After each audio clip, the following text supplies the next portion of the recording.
Assalamu alaikum, I'm Carl Arundel and you're watching In Focus. Now, I'm delighted to be joined today at Westminster in Portcullis House by a familiar face to many of our viewers, the Right Honourable Sadiq Khan MP, who's agreed to speak with me just days after delivering what has been described by some as an historic speech on the subject of racial inequality. Now, before becoming a politician, Sadiq Khan was a partner in the firm of human rights lawyers Christian Khan and also served as chair of the civil liberties pressure group Liberty for 3 years. He's been a Labour Member of Parliament for Tooting since 2005. In 2008, he was appointed Minister of State for Communities by Prime Minister Gordon Brown, making him only the second ever British Pakistani and British Muslim to serve in the UK government. He was later the Minister of State for Transport, becoming the first Muslim to ever attend a meeting of the Cabinet and to become a member of the Privy Council, before joining the Shadow Cabinet of Ed Miliband as Shadow Secretary of State for Justice and Shadow Lord Chancellor in 2010. On 16th of January 2013, was also appointed Shadow Minister for London. Right Honourable Sadiq Khan MP, Assalamu alaikum and welcome to Islam Channel. Now, in the autumn of 2008, you published a Fabian Society booklet, Fairness Not Favours. Booklet, I think, of the booklet, you stated at the time that you said our priority must be to address the major obstacles that prevent many Muslims becoming fully active participants in mainstream civil society, at the same time as helping individuals to climb the social ladder and take up new opportunities. Now, the government at the time, of which you served until 2010, did not an awful lot to address those issues. And indeed, discrimination seems to have escalated since then at all levels, whether it's amongst unemployment or housing or education. In your speech this Friday, you referred to the issues that are affecting the very same communities. In your speech, you suggested that unemployment generally was experiencing a decline, but the opposite was the case within BME and Asian communities. The percentage of Bangladeshi and Pakistani people of descent who were earning the national minimum wage or lower was nearly twice as high as their white counterparts. What practical policy measures is your party proposing to deal with this? Well, firstly, I don't accept that discrimination got worse during our time in government. Actually, what we did in government over the 13 years was take huge steps to close loopholes which previously had treated those who were of Islamic faith and those of different faiths differently. So, for example, we levelled the playing field to allow all faiths to have schools of their faith, not just Christian schools, but Jewish schools, Muslim schools, Hindu schools, Sikh schools. We changed the law to make incitement to religious hatred a criminal offence. We changed the Race Relations Act, so not just protected those of a certain race and ethnicity, but also covered those who are followers of faith. So workplace discrimination on the basis of faith was outlawed. We required local authorities, when it came to providing goods and services, to consider the faith as well as the race and gender of local people. So huge progress was made during those 13 years in government, but it wasn't perfect. And the point I make in my speech is actually, of course, things weren't perfect when we lost the general election, but things have got worse in the last 4 years, and all the progress made has been undone. So the phrase I use in my speech is the government has taken their foot off the accelerator and things have gone backwards. Forget not going forwards or staying still, they've gone backwards. So, for example, last week we celebrated the fact that unemployment has gone down in this country. We should all welcome the fact that unemployment's gone down. If you're a white Briton, unemployment's gone down by 15%. Fantastic. What about if you're African Caribbean, or if you're mixed race, or if you're Bengali? How much has it gone down for you? The answer is not gone down. It's gone up. And my critique of this government is they seem to not understand the importance of addressing race inequality. Because race inequality is not just bad for people who look like you or people who look like me, it's bad for the entire society. Because it means the potential of everyone is not being fulfilled. There could well be your child, my child, could be the next Richard Branson, or the next fantastic journalist, or the next fantastic judge, or the next fantastic doctor, or the next could have the cure to cancer. But unless we're allowing those people to fulfil their potential, it's not going to happen. So it's bad for everyone. That's the main thrust of my intervention. Now, we seem to live in a society which is prepared to ignore the growing disparity between those that have and those that have not. Indeed, we seem to thrive, and it's a popular rhetoric that on a language of strivers versus shirkers that promotes exclusion. Now, and allows for the introduction of somewhat harsh new government policies, including cuts in welfare support, bedroom tax and so on. It gets to the point that even senior politicians are referring to the huge rise in the use of food banks as opportunists who taking advantage of the goodwill of others. Now, do you think that you can change effectively that dynamic? Well, look, there's a lot of work done now by academics. There's a great book called The Spirit Level. Thomas Piketty's talked about this in his book about 21st century capitalism. There's an issue about people who get really wealthy leaving behind those who are getting poorer. So in the last 10 years, for example, the top 10% of people in this country, the top 10% have got wealthier by about 10%. The bottom richest 10%, so the poorest 10%, have got poorer by 8%. Now, think of a caravan, or the caravan of camel in the desert. If the camel at the front gets further and further away from the one at the back, it's a problem for us. And all the evidence is the happiest societies, the most successful societies, is where there's more equality, and so the difference between the richest and poorest is less. And that's why we've got policies in place to address that. So, for example, is it acceptable in a company the chief executive earns 400 times the salary of the lowest earning person on that company? We think on the remuneration board, there should be ordinary workers so they can decide the salary of not just the chief executive, but the person at the bottom. We believe that the national minimum wage should be increased. Ed Miliband's made a speech today where he has said it should be increased hugely and linked to average earnings rather than what happens now. We should have a living wage. And the evidence I gave during my speech was, it's great we've got the national minimum wage, which is the floor, but there are far, far more people of black, Asian, minority ethnic backgrounds earning that or lower than there are their white neighbours. And similarly, the living wage in London, far, far fewer black, Asian, minority ethnics earning the living wage as well. So my point was, inequality is bad, but actually race inequality is very, very stark in this country. If we address race inequality, we'll address inequality as well, which would be good for not just those who are suffering, it'll benefit all of us as well. You mentioned some very clear policy changes that will help to make a shift in that, but there's a dynamic, and I think you'd agree that is right across the board, where it seems popular support is being given to a language where those individuals who are the most vulnerable in our society are being dismissed as not having a value. I mean, it's really, really serious, and we should worry about the language when it comes to those who receive benefits and those who are immigrants. I mean, the election that was happening on May the 22nd, there are some parties who want it to be for child welfare benefits and immigration. And the language, what it does is it gives the impression that anybody who claims welfare benefits is a scrounger or undeserving or unworthy of public friendship and stuff. But actually, 6 out of 10 people receiving benefits are in work. So they're working, but the salaries they're receiving from their bosses is inadequate to pay the average bill they have when it comes to housing or transport or childcare. And so the state's got to subsidise the employer by tax credits or housing benefit. Because we failed to build sufficient housing, not enough council housing, social housing or private housing, not enough to buy or to rent, what's happened is the rents have gone so high that you need housing benefit to subsidise the cost of housing. 95% of the money government spends on housing, 95% goes on housing benefit, 5% on bricks and mortar. 20 years ago, it was 80% on bricks and mortar, 20% on benefits. We need to rectify that. So we're to blame as politicians for making sure more housing is not built, for making sure more people aren't in work, for making sure we're not having the policies to address inequality. But who's suffering? People who are labelled benefit scroungers when they are working, by having a benefit to subsidise their salary. People who've got to pay a high amount of rent for their private property because houses haven't been built and need housing benefit to subsidise that. And the point I made in my speech last week is actually what normally happens is politicians spend time bashing the other side and have nothing much to say about their own ideas. And what I published last week was I didn't spend any time, you read in the speech, knocking the Tories. I could have spent lots of time knocking the Tories and the Lib Dems and UKIP, but I talked about our policy off. I gave ideas about direction of travel, what we should do to try and address race inequality in our society. So would a Labour government, for example, do away with the so-called bedroom tax?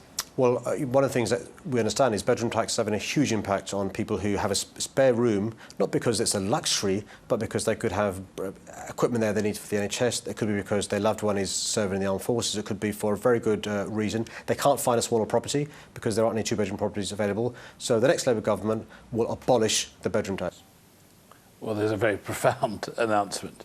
Now, you're aware, I'm sure, that levels of poverty across the UK are have some of the highest in high Muslim populated areas. You spoke on Friday, I know, in the borough of Tower Hamlets, in a borough which 50% of the population, mostly Bangladeshi and Somali origin, are of Muslim faith in the borough, and it's officially the highest level of poverty in Britain, despite reports that some of the best urban schools are in that borough, apparently. The borough has some of the highest levels of unemployment, particularly amongst BME and Asian communities. Now, whilst the wealthy Canary Wharf business district sits in the heart of the borough, seems to ship in most of its talents from outside because those in the borough are not getting the jobs there. I think you're proposing some sort of affirmative, positive action proposals. Do you think that will go far to address this? Well, one of the problems in Tower Hamlets is you can see the deprivation and poverty cheek by jowl to huge wealth and huge prosperity.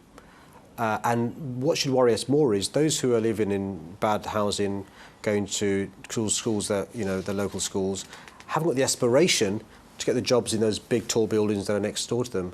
But we have examples of other local authorities where good mayors have made sure that when employers come to their borough, they have jobs for local people. Newham's an example, where a Newham, very good mayor, what he made sure happened when the Olympics came to the 6 boroughs in London, he said, look, I don't mind you and I encourage you to come to my borough and open your place of business as long as a certain number of jobs go to local people. The employer said, well, hold on a second, you've not got the skills. He said, you know what, you're going to work with me to set up a training college, a skills academy to make sure local people get the skills to apply for the jobs and do it locally. And in Newham, 5,000 jobs for local people. Tower Hamlets, example of a mayor not arguing for local residents, an example of big employers come to Tower Hamlets, the local community getting nothing out of it. So what I'm saying is we should encourage all our young people to have their talent and potential fulfilled, making sure they do good at school, go into further education or a good high-skilled apprenticeship or training,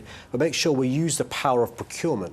Government procures millions of pounds of contract with the private sector, making sure we use that to get more apprenticeships, to make sure the makeup of the workforce reflects the local community, and that way you can address inequality and tackle poverty. Now, you may remember a few years ago the Department of Work and Pensions conducted an exercise where they sort of mocked up 1,000 CVs. I think they changed all the names so they all Asian/Muslim sounding names and sent them out and sent out a similar or identical CVs with British mainstream sounding names. Now, the response back from the two groups was dramatically different, and it identified a huge issue of discrimination in the workplace. And I know in your book back in 2008 you spoke or you wrote about this. What steps would a Labour government take to address this issue of racial inequality in the workplace? Well, it's just worth reminding your viewers, the booklet that I wrote was called Fairness, Not Favours. Nobody wants favours, yeah? We just want to be treated fairly.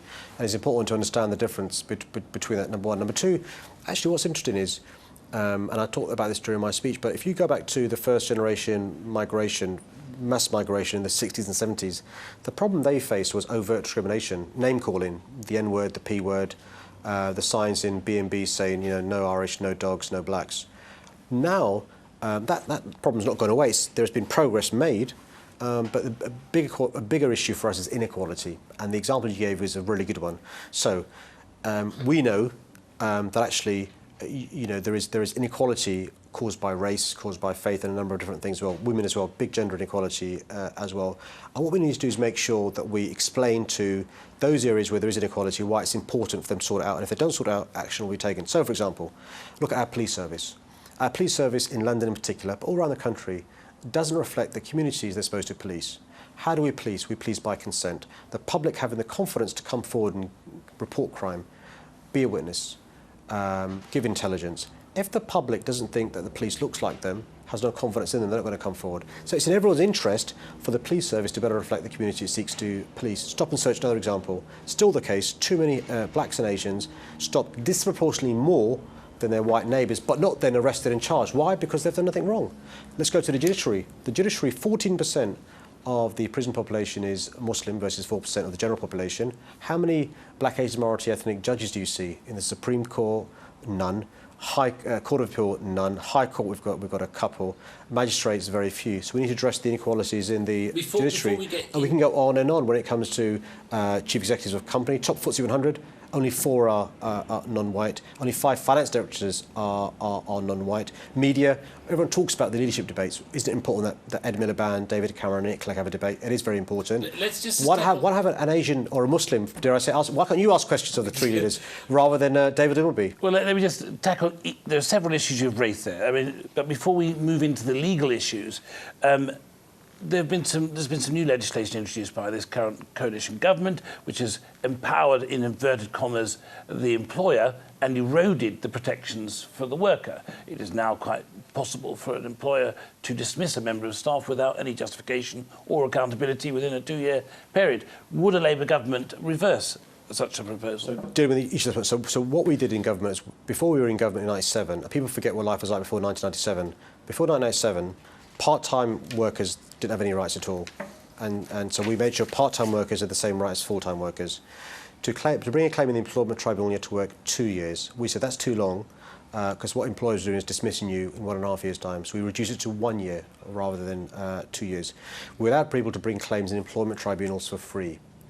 And what we tried to do is make sure that there was more equality between the employer and the employee, allowing trade unions to be recognised in the workplace so they can better negotiate rights.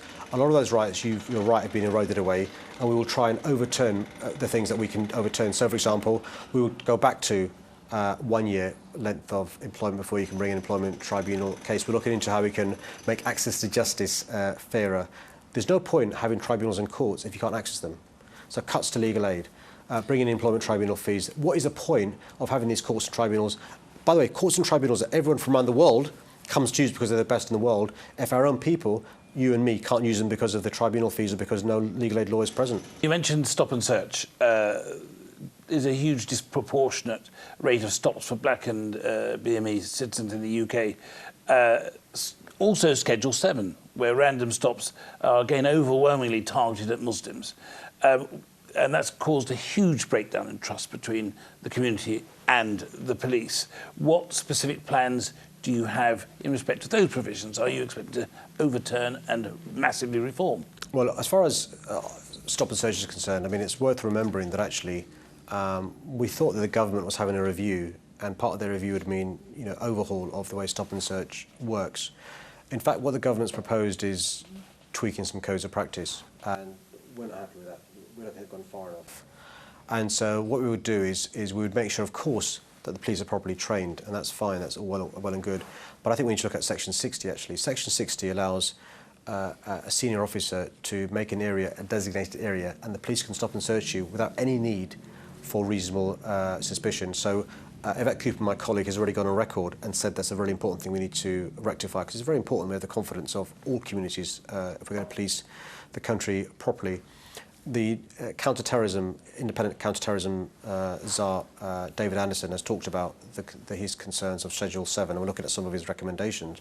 What's really important, one of the things I was keen to come on the Islam channel will say to your viewers, look, we've got a consultation taking place on race equality, but it includes the stuff that concerns many Muslims, irrespective of your ethnicity or race, affects multi-ethnic faiths. So please respond to the consultation, because if you've got ideas on how we can improve the ability of authorities to better police us, and that means having the confidence of the communities. There's no point spending all the money in the world having the best police, the best counter-terror experts, if the communities lack confidence in those people. And one of the things we're trying to do is have people give us their views.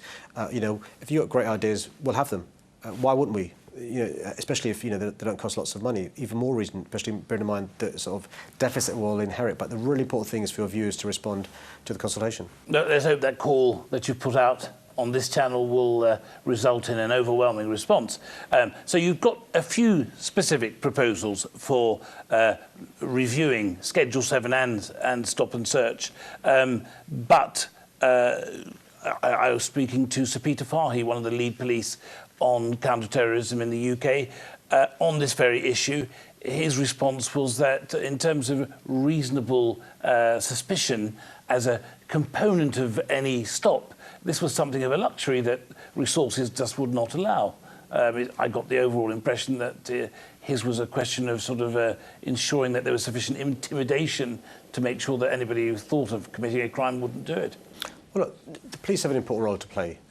Not unreasonably, the police want every single tool possible in their toolkit to fight crime. We live in a democracy. And what that means is that politicians legislate and make the law and consider the advice from the experts and then make our decision. I mean, and Peter's a very experienced officer who understands the area very well. Bernard Hogan-Howe, who's the Commissioner of the Metropolitan Police, accepts there's a problem. And what Bernard Hogan-Howe has said is he thinks it's unacceptable that so many Londoners are stopped and searched who are clearly innocent and clearly there's nothing wrong. He said this recently and he said it again in the last couple of weeks. So different police officers have different views, but the main thing is we need to make sure we police by consent and we give the police the tools they need, but it's proportionate. That's really, really important. Now, Tariq Jahan, who became an iconic figure back in the cusp of the Birmingham riots after one of his sons were killed, and he stood up in a very noble way and called for calm. In the last couple of weeks, he's been across the front pages of our newspapers claiming that he's lost all faith in the justice system. In February this year, Doreen Lawrence, now Baroness Lawrence, spoke of her belief that now 21 years since the killing of her son and 15 years since the Macpherson inquiry, which branded the Metropolitan Police as institutionally racist, that sections of the police were still racist. Just last year, judges and magistrates were also branded institutionally racist following a publication of an official government study by the Ministry of Justice, which found that white defendants were consistently given more lenient sentences than black and Asian criminals, by almost 20% more likely to be jailed than whites for similar offences. Is it time for another Macpherson-style review, looking both into racism in the police and also into the judicial system generally? Well, it's because we've got the problems that you identified that we're having this race equality consultation, and why I made my speech last week, because no one's talking about it. And one of the things we've seen over the last... we're now in year 5 of this government. The general election's only 11 months away. Big elections on May the 22nd, Council European. And this government, as I said, have taken their foot off the accelerator, which means things have got worse. And Doreen wrote a chapter in my book about this very issue. And so the reason why I made my intervention, the reason why Ed Miliband's asked me to do the work that I'm doing, is because there are serious issues in our country across the piece, from education to health inequality to employment to justice to the media. And what we need to do is make sure we've got a race equality strategy that responds to the challenge we face, embedded at the heart of government. So all government departments look at this as a major issue. Look, when you're in government, and I've been in government, civil servants give you advice, and civil servants stay irrespective of the government you have. The civil service, the numbers of black, Asian, minority ethnic, what's called fast trackers, are sort of with a fast career trajectory, is minor. We're going to change that. We're going to double the numbers of people, black, Asian, minority backgrounds, but also white working class as well, to change the makeup of government. And so, you know, you recognise, and I recognise there is a problem, this government doesn't. You recognise and I recognise there needs to be a solution, this government doesn't. But also, I'm not arrogant enough to think I've got all the answers. So I'm asking your viewers, I'm asking you to, you say to me, you tell me what you think we should be doing across the piece. And I think if we have a policy that comes organic up with people giving their ideas, it'll be a far, far better policy. It'll have more confidence with the public, but also it'll change the way we do stuff. Because, you know, I think progress has been made. Look, when I was growing up, it was common when I was walking down the road to be called the P word. It was common to have overt racism. My daughters, thank God, don't have that. So progress has been made, but it's not good enough. It's not good enough that the fact that they're born a Muslim or they are a Muslim, the fact that they are of the colour skin that they are, the fact that they are girls rather than boys can affect their life chances is a problem for me and should worry us all. Now, last March, you did mention the issue of legal aid cuts. Last March, Lord Newberg, the head of the country's highest court, warned that stripping 500,000 Britons of the right to free lawyers would lead to people, and I'm quoting him, taking the law into their own hands. Now, it's also fair to say that most of those affected by the cuts to legal aid will be the poor, and particularly BME and Asian communities. You are the Shadow Lord Chancellor. Do you agree with Lord Neuberger? And will a Labour government reverse the cuts to legal aid? Well, I welcome Lord Neuberger's intervention. So just to give your viewers an idea of the scale of the problem. And in fact, I'm going on a sponsored walk today with the law centres to raise money for our law centres who are struggling. The London Legal Walk today, we're trying to raise almost £1 million. So what's happened? This government has cut £350 million from civil legal aid. Law centres, CABs closing down or threatened with closure. They've cut a further £220 million from criminal legal aid, which means high street firms going out of business, many black, Asian, minority ethnics. Junior barristers no longer able to afford to practice.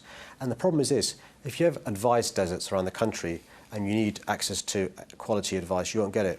If you speak to Imran Khan, Imran was Doreen and Neville's lawyer, he says, if that case came up today, I couldn't take it on. If you speak to the lawyers who acted for John Charles de Menezes, he was the Brazilian shot in Stockwell, or speak to the lawyers of Jimmy Mbenga, he was the person who was killed in the care of G4S, Angolan, or speak to others. They say that actually, because of the changes this government's made, our ability to provide specialist advice which gives people access to justice is reduced. And that should worry us all, because, you know, when the welfare state was built after 1945, there were three pillars: the NHS, social security and legal aid. And we wouldn't allow the NHS to be decimated this way, and we shouldn't allow legal aid to be decimated this way. And I speak as a former lawyer. And so I'm a big defender of legal aid. So what I've said is this: I'm working with the legal profession, with experts, to try and come up with policy solutions to the challenges we face. My budget, when I become, touch wood, inshallah, the Shadow Secretary of State for Justice, will be £6 billion. It used to be £10 billion when we lost the general election in 2010. So I've got to make sure I can pay for my prisons, for youth justice, for probation, for courts, for legal aid within this small budget. So it means doing things differently, but understanding a really important principle to me is access to justice, and access to justice for everyone, not just those who can afford the best lawyers. That's not as definitive as I'd like from you. If you're saying, can I find £4 billion to fill the budget in the MOJ from 10 billion to 6 billion, I can't. If you got £4 billion, I'll take it. Right? I've not got £4 billion. So the answer is no, of course not. I've got £4 billion to put back in the justice budget. I will say this, though. This government promised that there will be zero deficit by the time they stop, from 2010, they said by 2014 there'd be a zero deficit, let alone 2015. The amount we borrow will be £190 billion more than they plan. So as a consequence of their policies, we're more in debt than was planned. But actually, it shows the austerity measures by themselves aren't adequate. We need to have jobs, we need to have growth, and that's why fulfilling everyone's potential is so important. Look, if people in London, particularly, but around the country, black, Asian, minority ethnic communities, rather than them having to rely upon benefits, having to be in jobs that weren't well paid, they had their potential and talent fulfilled and could earn decent salaries because they're in the right jobs. It would mean them paying more tax and national insurance, so we can not just reform the justice system, but make sure it's adequately funded as well. We can't do either of those things with these guys in government. Right Honourable Sadiq Khan MP, Shadow Secretary of State for Justice and Shadow Lord Chancellor, and also Minister for London. Thank you very much for joining us on the Islam Chat. My pleasure.